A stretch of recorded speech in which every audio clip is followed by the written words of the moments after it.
Paramos no quê? Nós estamos trabalhando uma série de estudos voltada para o Sermão do Monte, do Mateus capítulo 5 a Mateus capítulo 7. Então a gente está indo, já conversamos sobre bem-aventuranças, já conversamos sobre ser sal e luz, que foi semana passada, e hoje nós vamos ler e conversar do versículo 17 ao versículo 20. Daqui a pouco vai projetar aqui, deixa eu tirar aqui, ó. Viu?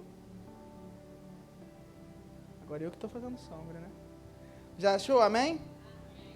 Esse texto, do versículo 17 ao versículo 20, ele vai ser um ponto de conexão entre duas ideias. Por quê? Porque até o versículo 16, Jesus estava apresentando as bem-aventuranças, sal e luz, e agora ele vai entrar num outro bloco. É um bloco que ele vai começar a conversar sobre lei e a prática da lei. Então, do versículo 17 ao versículo 20, é onde Jesus vai começar a transicionar para isso. E vai fazer uma introdução. E essa introdução, ele vai apresentar uma palavrinha que vai ser o nosso norte. É como se fosse uma chave para interpretarmos e entendermos isso. A chave para entendermos do versículo 17 até o final do capítulo, que vai ser o que a gente vai falar nos próximos encontros, eu sei que já tem sua caneta, seu papel, seu telefone para anotar, é a palavra ética. Então é sobre ética que nós vamos conversar. E como a ética está acima e se relaciona com as leis. Então vamos ler o texto, ó.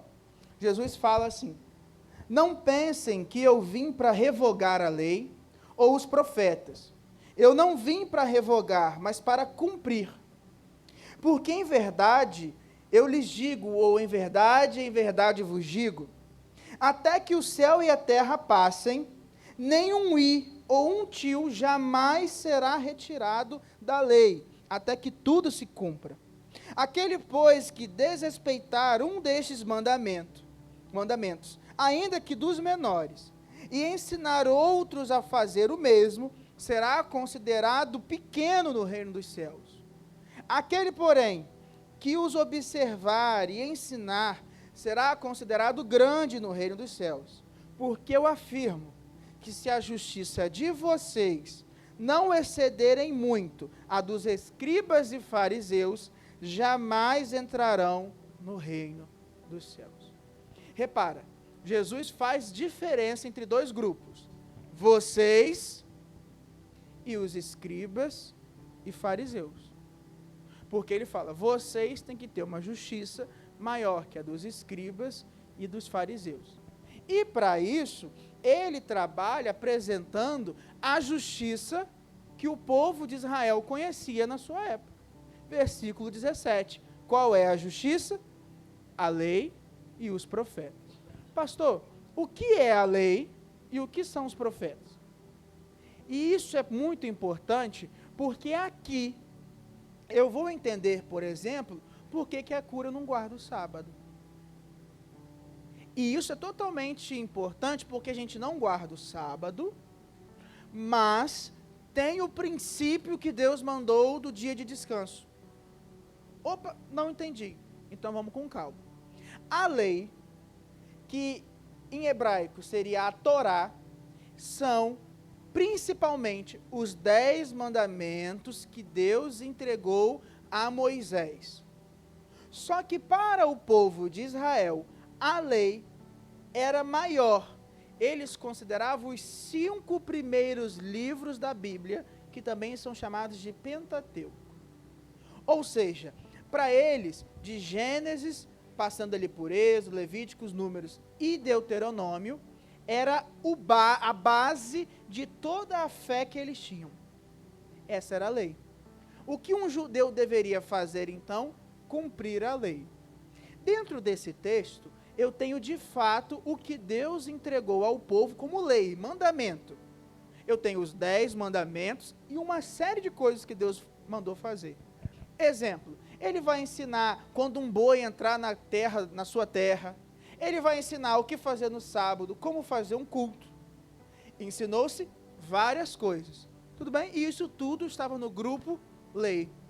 Eu poderia dividir essa lei em 3 partes. A lei civil, a lei moral e a lei sacerdotal, a lei de culto. Pastor, você está falando as coisas, eu não estou entendendo. Vou facilitar.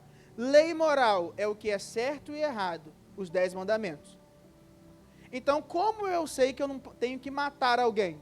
Porque lá dentro dos 10 mandamentos está dizendo para não matar alguém. É uma ideia do que é certo ou errado. Isso é moral. Moral é o que é certo ou errado mediante uma lei. Eu tenho as leis civis. O que fazer se um irmão me bater, se alguma coisa minha foi roubada? O que a mulher tinha que fazer quando estava no seu período de menstruação? O que fazer quando eu estava doente? Tá vendo? Tudo tem relação a uma convivência de um povo. Hoje temos regras também. As roupas que eu posso vestir ou não na rua, como eu posso falar. Nós, depois da 10, temos que diminuir o volume, são leis civis, que são baseadas em respeito e cuidado ao outro. Mas, Rodrigo, nós não seguimos versículo a versículo da lei do povo de Israel daquela época. Exatamente. Porque a nossa civilização, a nossa cidade é outra. Aquela lei civil se adequava a um povo de Israel que estava chegando na terra. Nós somos outro princípio. A igreja não é mais um único povo, mas sim uma conexão de vários povos. Cada lugar tem uma lei civil. E eu tenho que entender como a palavra de Deus, a moral de Deus, se conecta com a lei civil. Exemplo, aqui as mulheres se vestem e vão tapar principalmente do pescoço até pelo menos o joelho. E isso é considerado decente. O tornozelo está à mostra.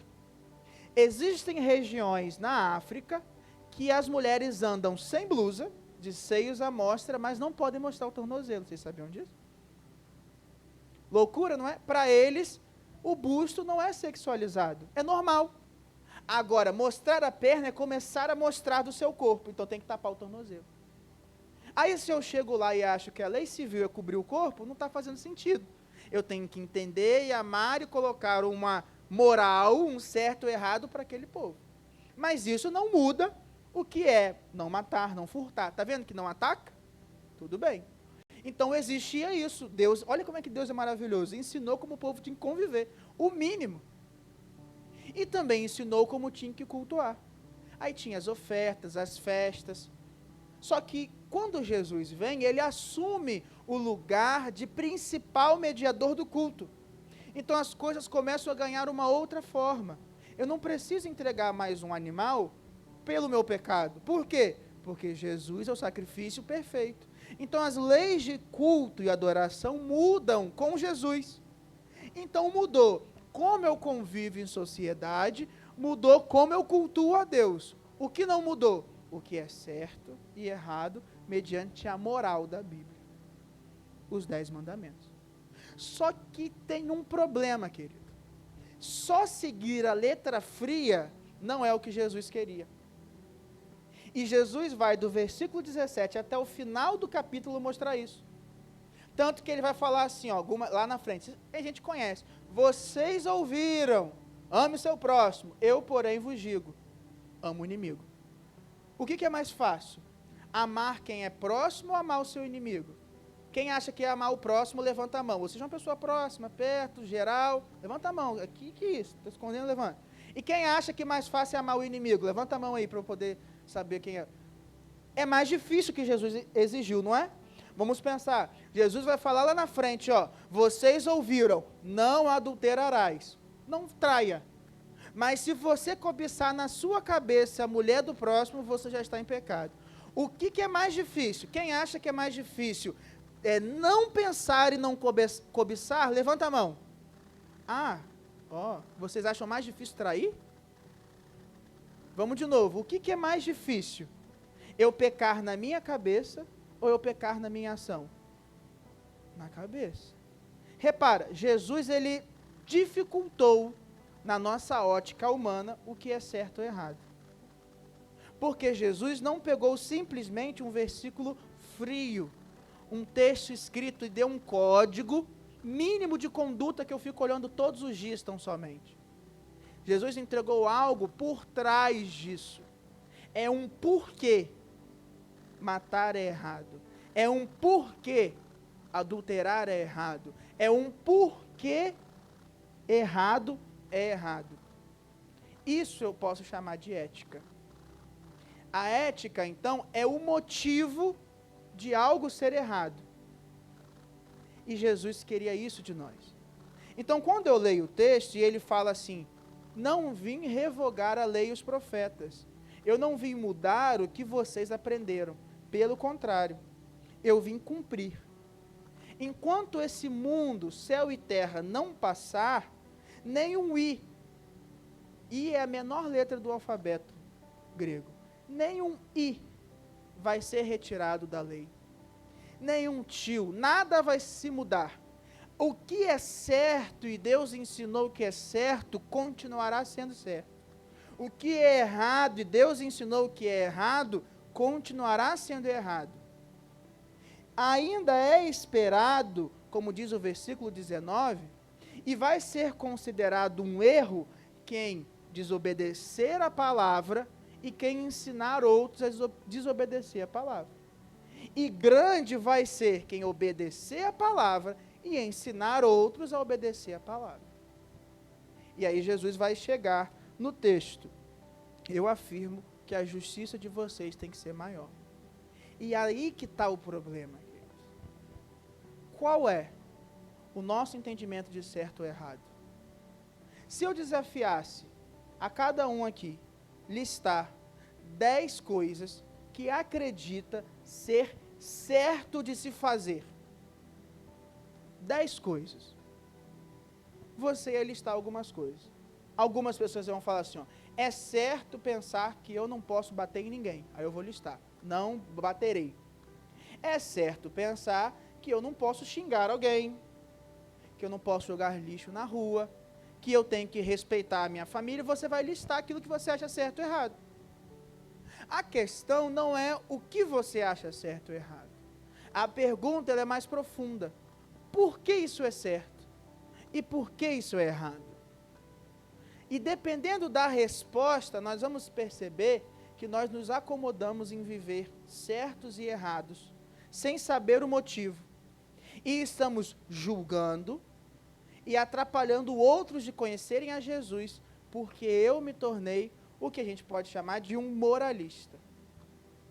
Opa, era sobre isso que Jesus estava falando.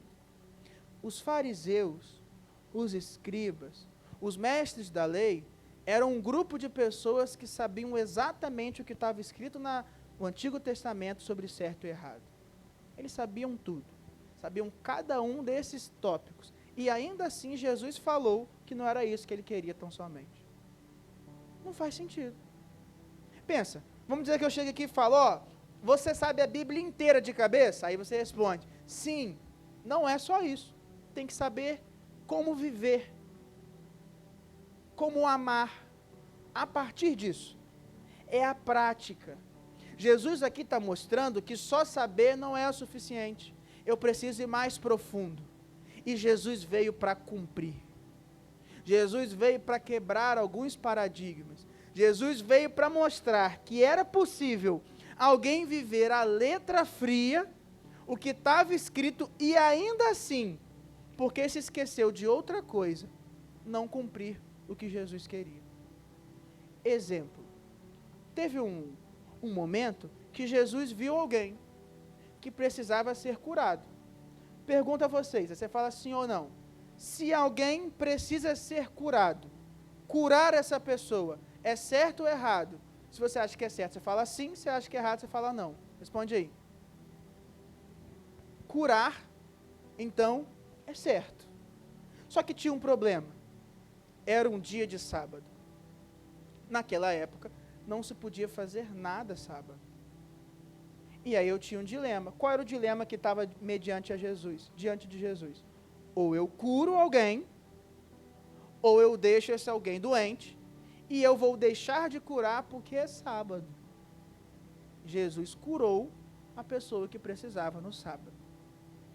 Uma pessoa que sabia os 10 mandamentos falou: Jesus, você está errado. Olha que loucura, mas Jesus, você está errado. Por que eu estou errado? Porque você curou no sábado. E no sábado nós temos que descansar. Logo, você está errado. Qual foi a análise dessa pessoa? Ela olhou o escrito e julgou uma ação. E aí Jesus vai e apresenta para ela a verdade. E fala o seguinte: se você tivesse um boi agora, que estivesse no campo e caísse num buraco, o que você ia fazer? Você ia salvar o boi. Ele precisa. Você vai deixar ele no buraco o dia inteiro para ele morrer? Não, você vai lá e resgata, porque ele precisa. E aí Jesus diz que o sábado foi criado para o homem, e não o homem foi criado para o sábado. Ou seja, o sábado foi feito porque o homem precisa do descanso. O homem precisa entender o valor do descanso, o valor de parar uma rotina onde ele só faz, para um dia não fazer e ter valor por quem ele é. Um dia para que ele pare para se relacionar com Deus. Um dia que ele descanse em Deus. A palavra sábado é Shabat, quer dizer descanso. Então Deus mandou: descansem, trabalhem 6 dias e descansem um. Só que Deus mostra que existem coisas que não podemos descansar. Do que? Amar. E aí Jesus colocou na régua: eu amo ou abandono? Ele amou. Ninguém aqui acharia errado amar. Deixa eu fazer uma pergunta rapidinho. Vocês querem que desligue o ar? Vocês estão assim? Vocês estão tranquilos? Tá bom. Jesus amou, mesmo quando o que estava se dizendo parecia errado. Mas por que parecia errado amar no sábado? Tá vendo? É uma pergunta boa. Quer ver um exemplo clássico? Você está vindo para a igreja, domingo, culto à noite. E aí, no meio do caminho, alguém pede a seguinte ajuda. Vou dar um exemplo simples. Meu amigo, eu sou de fora, não sou daqui. Eu estou voltando para minha casa, mas eu não faço a mínima ideia onde é a rodoviária. Estou perdido, estou sem meu celular aqui. Estou com uma passagem agora para 8 horas. O culto é 7, né? Vamos botar. E eu preciso voltar para casa. Pode me ajudar? Não, não posso ajudar não, que eu estou indo para a igreja. Não. Mas você pode ajudar de alguma forma. Quais formas? Você pode, se tiver condições, pegar no carro e levar. Não, eu tenho que estar no culto. Vou fazer o seguinte: vou pedir um Uber para você. A gente para aqui rapidinho, eu peço um Uber, vou atrasar 10 minutos e vou levar. E a pessoa vai encontrar o... Você pôde amar. Estava dentro da sua capacidade de amar aquela pessoa. Mas estava também uma regra praticamente assim: eu não posso deixar de... Mas existe um princípio que é amar. O dia que eu começo a me mover por o que é certo e errado e deixo de pensar sobre isso, eu estou próximo de viver uma regra absoluta que pode me afastar de ser discípulo. Eu posso virar um fariseu, eu posso virar um escriba, eu posso virar um mestre do conhecimento, mas pobre na prática. E agora eu vou fazer uma pergunta boa. Campos tem pelo menos 250 igrejas aí. Vou jogar no alto. Pelo menos 250 igrejas. 250 igrejas. Nós podemos afirmar, então, que uma boa quantidade de campos conhece a Bíblia. 250 igrejas. Vou colocar por baixo que nós temos aí 50 pessoas, no mínimo. Falando de 5 mil pessoas, tem igreja que tem 3 mil. Então Campos conhece. A palavra de Deus, o que é certo ou errado, tem sido dito às pessoas. Se você perguntar a alguém, provavelmente ele conhece os 10 mandamentos. Chega para ela e pergunta assim: matar é certo ou errado? Ele vai falar: errado. Roubar, errado. Trair, cobiçar o que é do outro, errado. Desrespeitar pai e mãe, errado. Uma pessoa que tem uma fé, que tem entendimento de quem é Deus, você acha que abandonar aquilo que você crê é errado? É errado. Então ele tem têm noção do que é certo e errado, as pessoas sabem o que é certo e errado, mas elas não vivem. E algumas acham que viver isso é o suficiente. Se eu cumprir exatamente o que é certo e errado, eu estou no céu. Mas não é sobre isso. É sobre uma vida que encontra Jesus e começa a ir além. Não somente ser certo e errado, mas entender o porquê e buscar a melhor forma de ser. Porque eu sei a ética, eu sei o que Deus quer. E Jesus disse, a lei pode ser resumida em amar a Deus acima de todas as coisas e amar ao próximo como a si mesmo. E se eu coloco o amor, o meu critério de vida não é mais o certo ou errado tão somente, é amar. E ao amar eu cumpro a lei. Talvez o que a gente precise como igreja mudar hoje é por que eu faço as coisas e não as coisas que eu faço. Por que eu venho quinta-feira me reunir com a igreja? Por que eu canto, te louvarei, não importam as circunstâncias?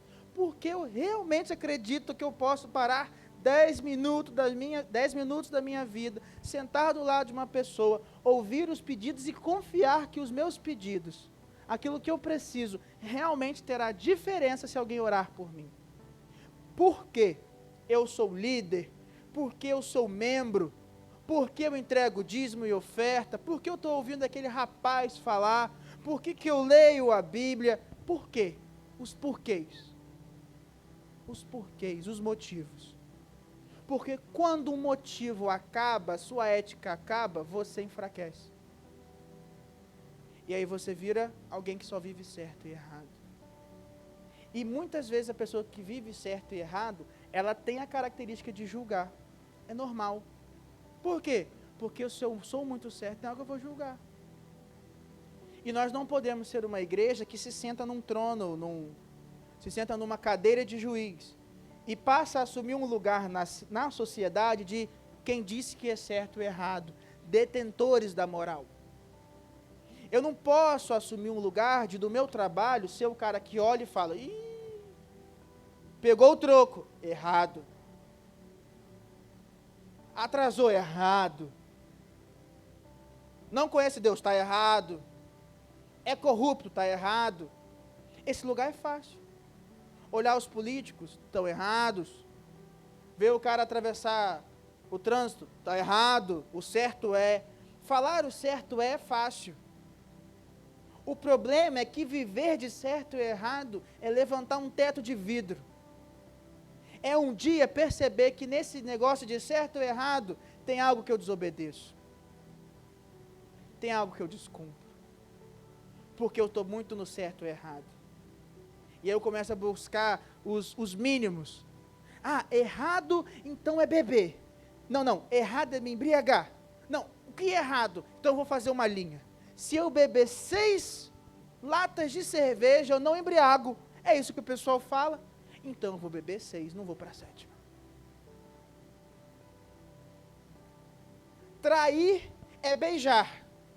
Então eu vou fazer tudo menos beijar. Não. Trair é sexo. Então eu vou fazer tudo até ali, mas se eu parar aqui, eu não traí. Ser igreja é entregar o dízimo e ir no culto. Então eu vou no culto e entrego o dízimo. E vou parar aqui. Mas tem que ajeitar as cadeiras no culto. Não, eu já fiz. A minha ética, a minha moral parou aqui. Quando Jesus fala, isso é pouco para quem é meu discípulo. Isso, queridos, é para quem é discípulo. Nós somos discípulos de Jesus? Nós somos seguidores de fato de Jesus? Ou somos discípulos da moral? Do que nós falamos e acreditamos que é certo e errado, mas no final das contas não nos sacrificamos para realmente viver isso na essência. E olha que Jesus disse, eu nem vim para descumprir. Olha a loucura. As pessoas achavam que Jesus ia quebrar tudo, meu amigo. Porque para Jesus falar, acha que Jesus ia revolucionar. Não, agora ninguém guarda mais sábado, ninguém faz nada disso, ninguém cuida de pobre e viúvo. Não, agora acabou. Agora é liberdade geral, é a graça. A graça eu faço qualquer coisa porque Jesus me ama de qualquer jeito. E Jesus fala, não. O maior de vocês é quem obedeceu o que eu falo e ainda ensinar a obedecer. Agora, será que o princípio que nós zelamos de cristão é ser um cristão obediente? É isso o nosso? Não, o meu objetivo é ser a pessoa mais obediente a Deus que eu puder. E o que é obedecer a Deus? É amar a Deus e amar ao próximo. Mas eu não gosto de amar Juan. Não, sabe, não me é bom amar Juan. Tudo bem, eu vou amá-lo por obediência, porque Deus me transforma. Porque amar não é gostar. Eu não preciso gostar de Juan. Eu não preciso ter as afeições naturais para ser melhor amigo de Juan. Juan pode gostar de peteca, eu gostar de futebol. Juan pode ser flamenguista, eu posso ser vascaíno. Juan pode ser de esquerda, eu posso ser de direita. Juan pode ter as opiniões dele, eu posso ter as minhas. Juan pode ser de exatos, eu posso ser de humanos. Juan pode ser pessoa completamente diferente de mim. Juan pode ser uma pessoa que, se eu pudesse escolher, eu nunca mandaria um oi no WhatsApp. Esse pode ser Juan. E ainda assim eu posso amá-lo. Porque amor não é gostar, amor é sacrifício. Amor é entrega. Amor é o que justifica viver as coisas. Por que você não vai trair a sua esposa? Porque eu amo. Por que você vai ajudar alguém na igreja? Porque eu amo. Ah, mas você não nasceu amando. Tudo bem. Eu aprendo a amar. Eu me sacrifico para amar. Poxa, Juan gosta de tocar o violão. Eu vou tocar o baixo. Não, Juan gosta do baixo. Eu vou tocar o violão. Mas só tenho violão. Eu vou sentar. Se isso fizer bem, eu servir, é isso que eu estou fazendo. É isso, queridos, por amor. Quando é por amor, as coisas acontecem. Mateus veio aqui e ajeitou as coisas de tarde. Ele não fez para aparecer. Por quê? Porque vocês não saberiam se eu não falasse. Eu tomei um susto, que eu cheguei cedo, mais cedo, e estava movimento, igreja aberta. Eu falei, ih, rapaz, a pastora Marta não chegou ainda. Eu entrei assim, Senhor, vai na frente, abrindo o caminho, quebrando a corrente, tirando o espinho, tal, beleza. Aí estava Mateus aqui mexendo nas coisas. Tá bom, fez por amor. O que ele recebeu por isso? Qual dinheiro ele recebeu? Mas se no coração dele ele fez, não, eu vou fazer para Deus ver que eu sirvo, está perdendo. Mas se ele fez por amor, é assim que eu posso amar a minha igreja. Ele fez correto. Você pode entregar R$1 milhão, se não foi por amor. Você pode ter todos os dons, se não foi por amor. Querido, eu estou falando sério. Sabe por quê? Porque você vai se enganar, achando que comprar bens é o que a igreja precisa. Não, é preciso de amor. Amor. A sua justiça tem que ser maior do que é certo e errado. O que você valoriza como certo tem que ser maior do que o certo e errado. Mas como assim? O seu certo tem que ser por amar fazer. E não só fazer. O nosso critério tem que ser outro, então. Você não tem que vir aqui quinta para bater carteira. Você tem que vir aqui porque você ama a Deus. Porque você ama estar junto. Porque eu sei assim, rapaz, quando eu chegar eu vou ver lá todo mundo. Vou ver a pastora Marta. Vou estar com o Mary, vou tocar no louvor. Quem sabe a gente vê Betina aqui fazendo bagunça. Não sei. Emanuel, ela vai fazer a bagunça dele, vai estar lá animado. Porque vai ser bom. Ah, mas eu não tenho motivação nenhuma, pastor, de estar. Deus vai estar lá. Ah, mas eu não tenho motivação nenhuma. Ah, quer saber? Desmotivado, porque eu sei que Deus quer estar comigo. Mesmo no dia que eu estou triste, eu vou estar lá. Vai que o Felipe faz uma pizza. Lancei aí. Eu nem estou podendo comer pizza. Hoje não, hoje eu estou no... Eu comecei ali o negócio ali. Pergunta aos irmãos, estão testemunhando de tarde aí. Ó. Até estou olhando, será que é verdade? Mas é por amor, querido. Porque se eu tirar o amor, não faz sentido fazer mais nada. Isso é ética, é o porquê eu faço as coisas. É uma mentalidade transformada para viver os porquês. Sabe o que as pessoas querem saber? É por que você não xinga. É por que você não bebe. É por que você não fuma. É por que você não se contenta em se corromper. É por que você não trai. É interessante, queridos, que na minha jornada de seminarista, de estudioso, seja o que for, o que geralmente causava estranheza para as pessoas não era um versículo bonito que eu falava. As pessoas que eu trabalho, com quem eu trabalhei, geralmente não era o versículo. E de vez em quando eu era chamado para dizer um versículo. Não, vem cá, mas diz aí sobre esse assunto. O que geralmente causava estranheza era o que eu vivia e o motivo do que eu vivia. Então eu já vivi momentos de ouvir a pessoa ficar maluca, por que eu não traía, por que eu não tinha mais de uma namorada, porque eu ia na igreja. Por que eu acreditava em Jesus? O porquê. O porquê. Não era o fato ele já sabia, mas isso não impactava. Saber que o colega de trabalho, o amigo de turma ia na igreja, o pessoal sabe que você é cristão, ou deveria saber, pode ser que você seja 007. Esconde, é um espião, ninguém sabe que você é cristão. Aí tem coisa errada mesmo, mas sabe que você domingo vai estar lá, ninguém nem te convida para comer domingo, pode ver. Eles sabem, a sua rotina é conhecida, eles seguem você no Instagram, meu amigo. Eles veem o que você posta. É perigoso, tá? Porque pode ser que eles vejam a sua vida inteira e falem, não é não. Mas vamos considerar que você é um crente sério, um cristão sério, um discípulo de Jesus. Eles sabem. Mas esse saber não está fazendo diferente na vida deles. Porque quando a coisa fica feia, eles não te encontram. Às vezes encontram o seu juízo. Às vezes o seu amigo é pecador. E sabe que é pecador. Mas não vê graça em você. Então ele nunca vai se abrir para ouvir o seu porquê. Porque ele acha que você vai julgá-lo. E está errado? Deixa eu falar uma coisa absurda, ele não está errado. Sabe por quê? Porque a imagem que às vezes ele tem de igreja é de juízo. As postagens sobre o pessoal que colocou na comissão de frente lá, não lembro qual foi o nome lá, colocou uma situação de um Deus, de uma matriz afro-brasileira, colocou de uma outra religião, eles foram descascados, juízo, provavelmente a coisa que eles mais ouviram, vocês vão para o inferno. É isso que eles escutam de quem ama. E eu não preciso falar, vocês estão certos. Não, eu não preciso falar isso. Mas quando eu amar, a pessoa fala, mas Rodrigo, o que você acha disso? Está errado. Mas eu te amo. Mas é isso.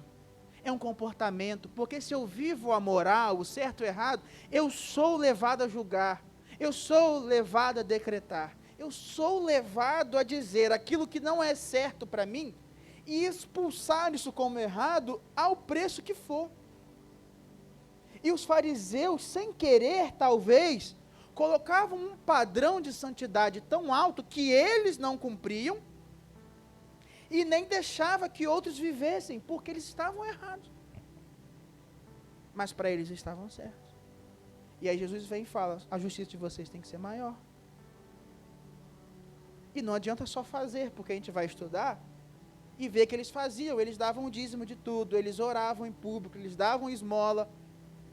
E ainda assim Jesus falou, não é isso somente, é o coração. Sabe por quê? Porque quando o seu coração está na ética, no motivo certo, qualquer circunstância você vai amar. E porque eu amo, eu faço. Se o meu motivador for o amor, eu vou continuar fazendo. Mas se o meu motivador for simplesmente uma regra, uma ordem, pode ser um dia que você se permita o seguinte, quem vive pelo certo e errado tem medo da punição. Quer ver um exemplo? Se você, no Brasil, não trai porque é proibido por uma regra que a igreja impôs para você, proibido por uma lei, o dia que for sancionado, case com quantas quiser, e o dia que a igreja disser assim, agora a gente vai casar com quantos você quiser, a primeira coisa que você vai fazer é estar com outra pessoa. Ou seja, o que te impedia não era o amor, era uma regra. Se você não rouba porque não pode, o dia que ninguém estiver vendo, o que você vai fazer? Roubar. Se você não é corrupto porque ninguém vê, o dia que ninguém estiver vendo, você vai fazer o quê? Ser corrupto. Então você vai furar a fila. Ninguém está vendo. Eu sei que a gente julga os roubos de milhões e tem que condenar, tem que dizer que é errado, tem que se posicionar para que não aconteça. Mas as corrupções mínimas também acontecem. Porque se mentir for errado para você, somente porque as pessoas falam assim, não, a mentira é coisa do diabo. E se um dia eu falasse assim, agora pode, e você começar a mentir, não era porque você achava que é certo. É porque a regra te falava que é certo, agora não tem a regra. Se eu mudar a regra, eu mudo quem é você. Mas se você vive porque você ama, não é a regra, é mais profundo. Qual é o problema, queridos? O que nós vivemos é regra ou é ética? E não tente eu te digo por mim mesmo, afirmar que 100% do que você vive é ética. Agora, no impulso da pregação, querendo talvez dizer para si mesmo, eu sou um cristão perfeito. Porque você vai perceber que talvez uma das coisas que você mais faz não é um caráter, não é uma situação involuntária, é porque isso é certo ou isso é errado. E sabe qual é o ponto? Quando eu percebo isso, eu me apego mais a Deus, porque eu sei que o dia que Ele me abandonar, eu erro. E eu quero ser transformado. Está vendo por que Jesus está ensinando isso? Porque Jesus não queria um povo mais ou menos. Ele não queria um povo de qualquer jeito.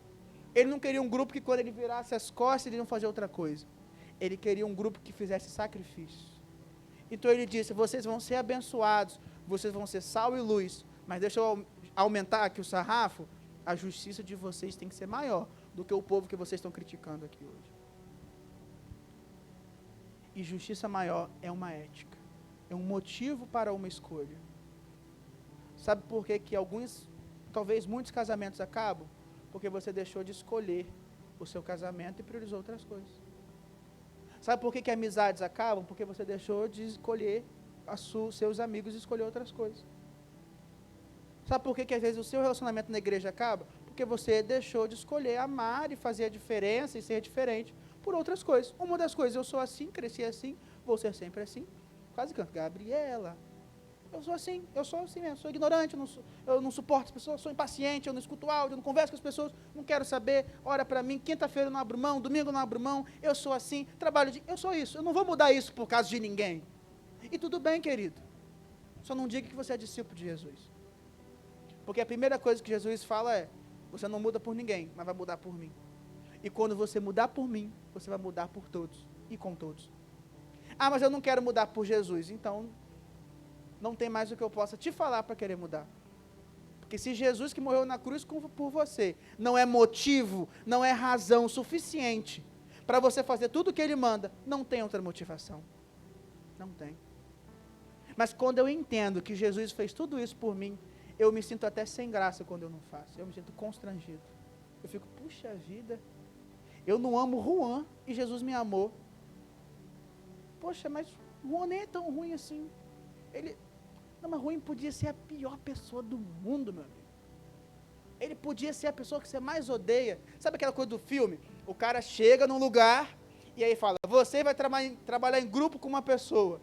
Aí você, eu quero fulano, quero Estela. Estela é bonita, Estela eu gosto de estar junto, gosto de fazer. Aí de repente, rola o sorteio, aí o professor escolhe, você vai trabalhar em grupo com Juan. Juan? Que fala mal de mim, que eu sou contrário a ele, que pensa tudo diferente. Juan? Não, eu me recuso. Só que nesses filmes, pode reparar, as pessoas que são opostas sempre encontram um jeito de estar perto. Aparentemente, o personagem do filme é mais cristão do que a gente, muitas vezes. E às vezes isso é dentro da igreja. Essa é a loucura. 2 cristãos. 2 discípulos.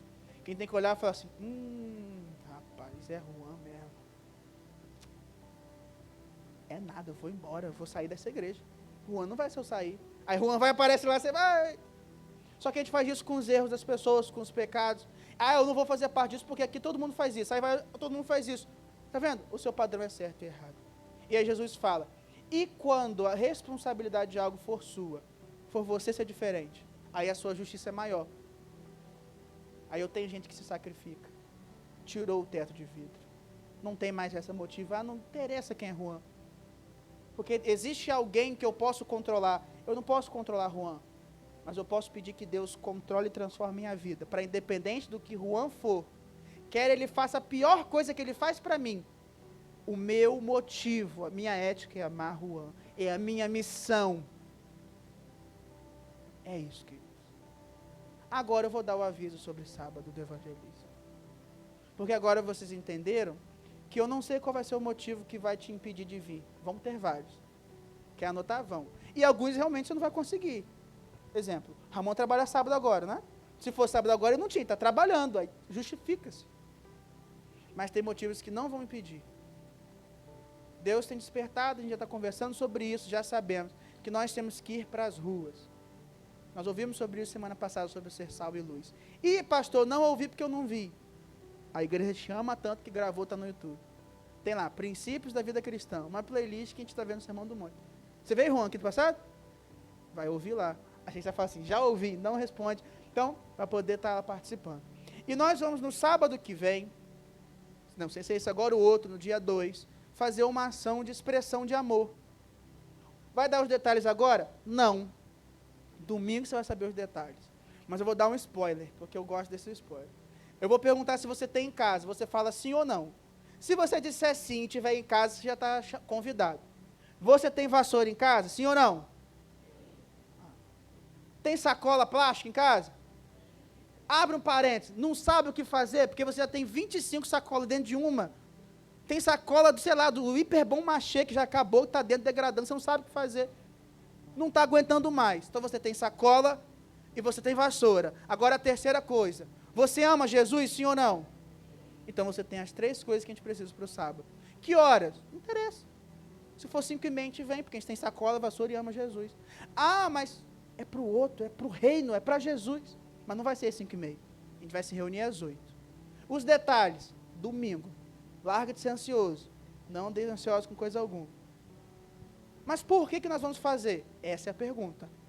Não é simplesmente é certo evangelizar ou é errado evangelizar, não. É porque que eu vou investir um tempo da minha vida por pessoas que eu não sei o nome. É porque eu sei que fazendo isso, elas se sentirão amadas, acolhidas, conhecerão Jesus. E ao conhecerem Jesus, elas têm a oportunidade de crer e serem salvas.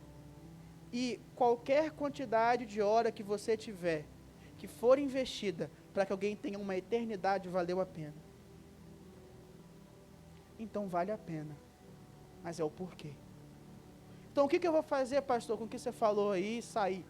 Eu vou começar a orar a Deus para mudar o motivo, para me dar motivo para as coisas. Para me mostrar o que é amar. Para que eu dizime, porque eu amo o reino, amo as pessoas que precisam. Eu vou para o culto porque eu amo Jesus. Eu amo a possibilidade de ministrar e ser ministrado, de ofertar. Eu amo a responsabilidade de saber que o culto não será a mesma coisa se eu não estiver lá junto, sendo igreja. Eu amo estar em oração. Eu amo vir sábado na hora nona. Eu quero fazer a diferença, tem hora nona, sábado de tarde. Eu quero me identificar, eu quero amar, eu quero que a minha justiça, o meu padrão de certo e errado, seja além de um mero certo e errado que as pessoas dizem. Mas eu quero ouvir de Jesus o motivo que é amar e viver isso. Essa é a chave para virarmos. Dever de casa. Você vai ler como dever de casa, Mateus 5, do versículo 21 até o versículo 32. É dever de casa de vir, de chegar quinta-feira que vem, sabendo pelo menos o assunto, dos 3 assuntos que a gente vai falar. São 3. Dever de casa. Aí eu vou perguntar, qual é o assunto? Aí você vai falar, é sobre perdão? Não sei. É sobre ar-condicionado? Não. São 3 assuntos, tudo bem?